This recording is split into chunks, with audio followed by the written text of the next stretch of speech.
Taiwan has an extensive railway network, literally running around the entire island, using a modern fleet of sleek new express and regional trains. But today we are checking out something quite different. This is the Chu-Kuang Express, Taiwan's slower and older but much cheaper express trains, running a couple of departures every day, using almost 50-year-old trains. So join me today for a stunning ride full of surprises as we ride through southern Taiwan to check out these soon-to-be retired trains before they disappear later this year. Hello, here from Taitung Station on the southeast coast of Taiwan. Today we'll be catching one of the slowest and oldest express trains in all of Taiwan, the Chu-Kuang Express, over to Kaohsiung. Our train should be pulled by one of the almost 50-year-old American-made locomotives that are being retired very soon, so not only should this make for a very interesting journey, I've also heard the line is very beautiful, so let's get going. And before we head inside the station, I just spotted something pretty cute over here.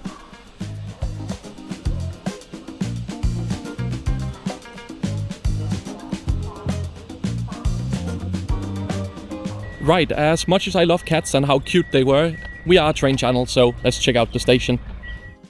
The current Taitung Station opened in 1982, but it didn't actually receive the name Taitung Station until 2001, where the original city center terminal station was closed. With the opening of the South Link line, which finally completed the loop around the island, the old downtown station was an operational nightmare, as trains had to reverse in and out of the station. So, the downtown station was closed in 2001, with the area now being used as a railway park and cultural center. The main bus terminal is still here, and you can catch a bus to the new train station, which takes around 15 minutes.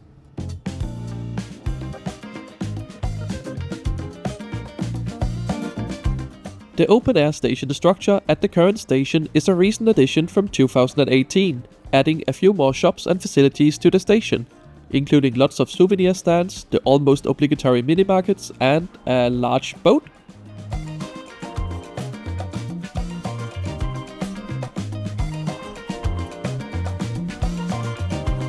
In the older station building is where the large ticket office is located, complemented by ticket machines, a mini-market, and more crucially, a small railway souvenir shop found at many railway stations across all of Taiwan.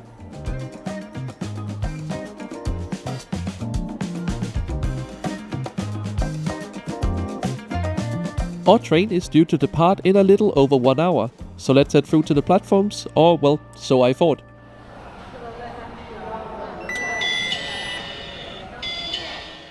So the ticket gates here will only let you through 1 hour before, but I just asked the staff using Google Translate if they would let me through so I could check out the trains in the meantime, and they said yes. And informed me there's no toilet, but I was okay with that. Taitung is a Class 1 station, meaning it's one of the most important in all of Taiwan, with frequent services both to Kaohsiung as well as Taipei being provided by both newer express trains like this white EMU 3000 series, but also older Chichang express services like this one. There's also a train maintenance facility here and a few storage tracks being located just beyond the platforms, where we can spot a rake of Taiwan's oldest train carriages that are still in regular service. So it looks like they're preparing a set of carriages over here that could be used to form our service, but there's also an inbound working that terminates here from the south in around 20 minutes, so I guess we'll see which one happens to be our train. And speaking of old trains, Taiwan has quite a few tourist excursion trains. For instance, this one is the Breezy Blue train, which uses what at least looks like much older rolling stock.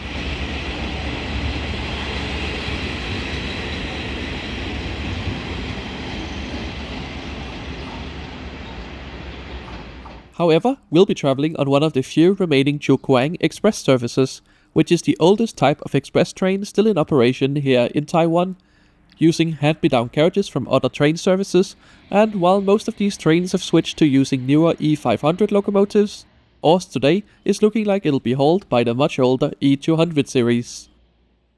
And here comes the inbound working that might become our train today, hauled by E201, the original train from this old series of locomotives.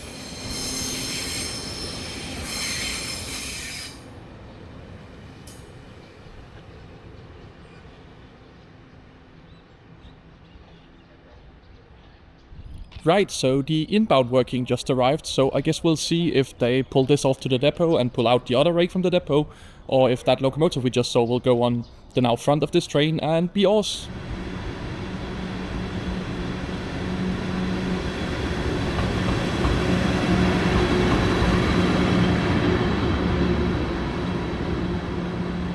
Right, I just saw one of the staff members go through the train, turning the seats to face the direction of travel, and the loco just moved to the other end of the station, so it's looking like the rake that just pulled in will be yours.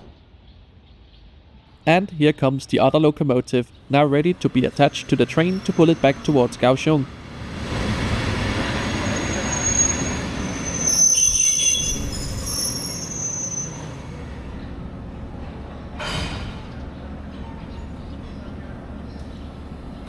And all connected, our E200 series locomotive is now ready to take us over to Kaohsiung. The first of these trains were manufactured in 1977 over in America by General Electric, making the oldest examples now close to 50 years old. They are capable of 110 km per hour. The trains carry the nickname Rice Cooker for their boxy industrial appearance, and to any of my American fans they are basically just a narrow gauge export version of the General Electric E60. The carriages themselves are a bit harder to date, as they are actually a mix of heavily rebuilt stock where only the frame remains, and some newer carriages, but many of these are pushing 30 if not 40 years by now. And despite what seems like great efforts to actually maintain and keep these carriages in a decent condition, they are definitely starting to show their age by now, both on the locomotive as well as on the carriages.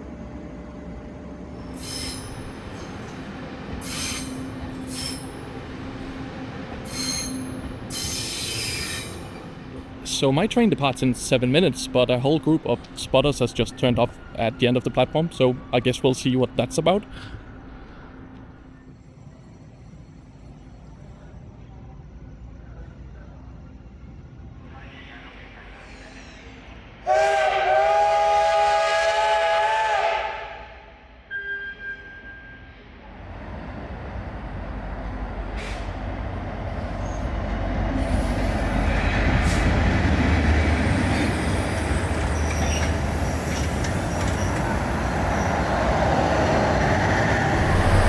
Oh wow, that was really cool. Anyway, we really got aboard our train now.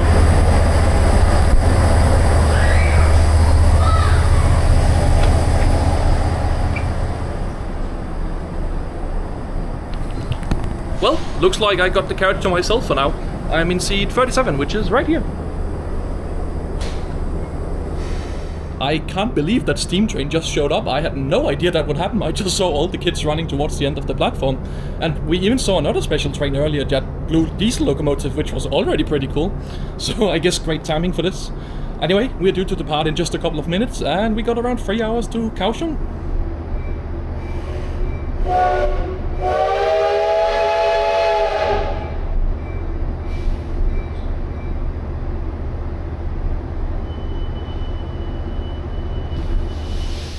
So they just put the steam train in front of us, so I'm guessing we'll have a slightly delayed departure, as we are supposed to depart basically now.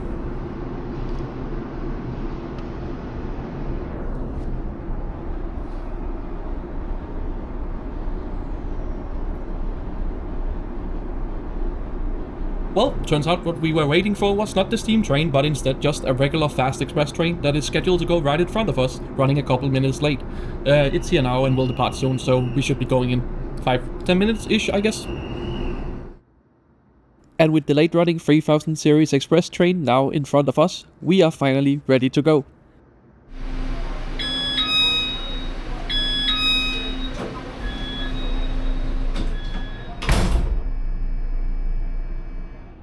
And with a delay of 9 minutes, we are finally on the move, snaking our way out of the station, heading for the South Link line. And with that, let's take a closer look at the route map for today's journey.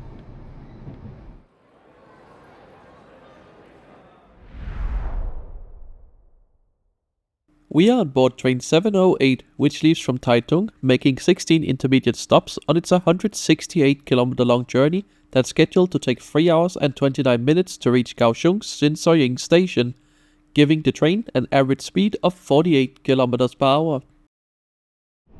The first bit of our journey, the train spends its time leaving Taitung on the inland section, making a few more station stops before we will reach the coastal section of the railway line. So, in the meantime, let's take a closer look at the seats we'll be spending the next 3 hours in. As you might expect from the cheapest express train, the seats are a bit basic looking, but just like many other railways in this part of the world, the seats do still turn to face the direction of travel with a simple push of a button.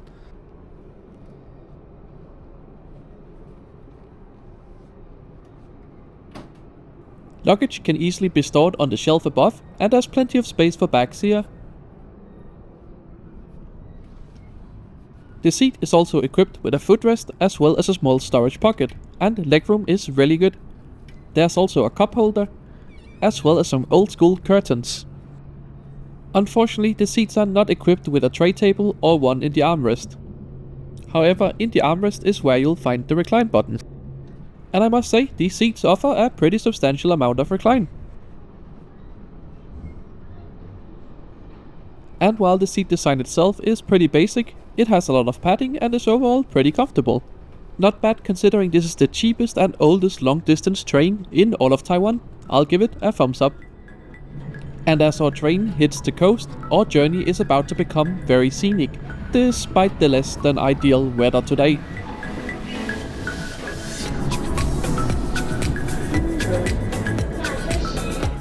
The South Link line is mostly single track, which means trains are carefully timed to overtake and pass each other. Like here at Jinlun Station, where we overtake the breezy blue train we saw earlier in Taitung.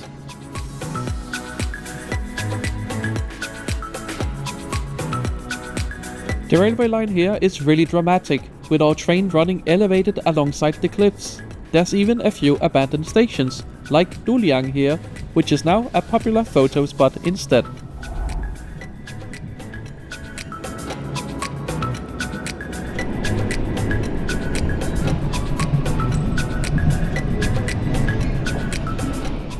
Right, and with our journey along the coast almost over, we will soon head into the mountains. So let's go and check out the rest of the train. I found it quite fun that here at every door they have a height measurement for when you need the dedicated child ticket and eventually an adult ticket. Also guys, if you're gonna touch the handbrake, please do it with intent, do not do it randomly. The same thing goes for the emergency valve. I do like some funny translated signs. Anyway, let's head through to the last carriage of the train, which is the accessible one. Here you'll find the train's large accessible toilet, which still has a manual door, not too surprising given the train's age. There's also some accessible seating, and that's about it really. The carriages are very basic. Well, there really isn't a lot for me to show you on these trains, as they are meant to be basic cheap express trains now, but maybe we can have a view out of the back.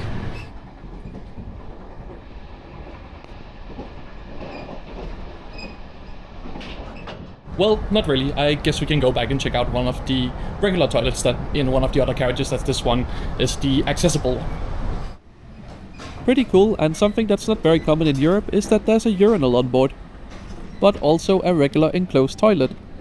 However, this one was of the squat style.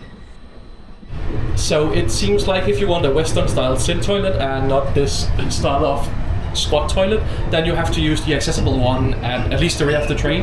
I just checked 3 of them in the normal carriages and they were all either a squat toilet or the urinal I showed earlier, so now you know, I guess. Also, this train is really empty. Like, I've just walked through 3 carriages and they were all pretty empty.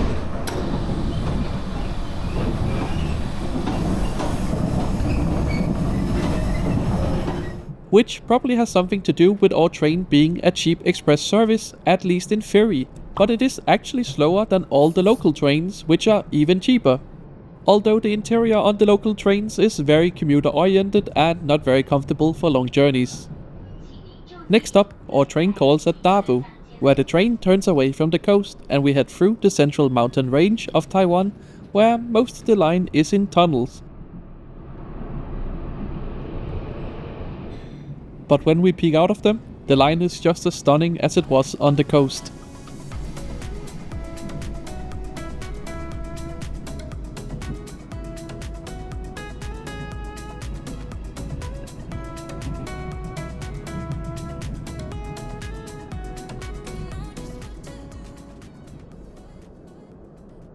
Next up, our train calls at Fangshan Station, where we have a timed overtake with a much faster express train, operated by one of the new EMU 3000 series. And with that overtake complete, we have now crossed under the mountains and over to the west coast of Taiwan, where there's really not much left for me to talk about. These trains are just basic, pretty comfortable trains riding slowly through Taiwan without much flair. The single track operation on Taiwan's narrow gauge railway network really does get complex, like here at Nanzhou Station. Not only do we have to wait for a meet with an oncoming local train, we also have to wait after that for that local train to get overtaken by a faster Puyuma service before we can proceed.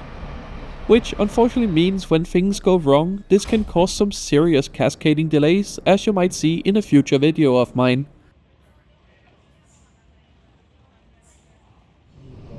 Anyway, our journey is now slowly coming to an end, as we make a couple more stops before we arrive in Kaohsiung.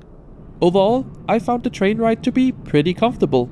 Yes, the train is slow and basic, but you do also get a discount around 25% compared to the faster express trains, which for this ride worked out at 393 new Taiwanese dollars. Not bad for a 3-hour train journey. Yes, there's no Wi-Fi on board, power outlets or any other of the modern amenities, and the train is a lot slower. So I guess it's up to you if you want to save those 25% or not. Our train is now traveling underground in the Kaohsiung city center tunnel, first stopping at the centrally located station before continuing up above ground to serve Shinsoying Station in the north of the city, where you can connect to Taiwan's high-speed railway line. Overall, I have really enjoyed this journey and I'm glad to have made it, as both the Chu-Kuang Express and these E200 locomotives are both set to be retired very soon, being replaced by more modern and faster trains and services.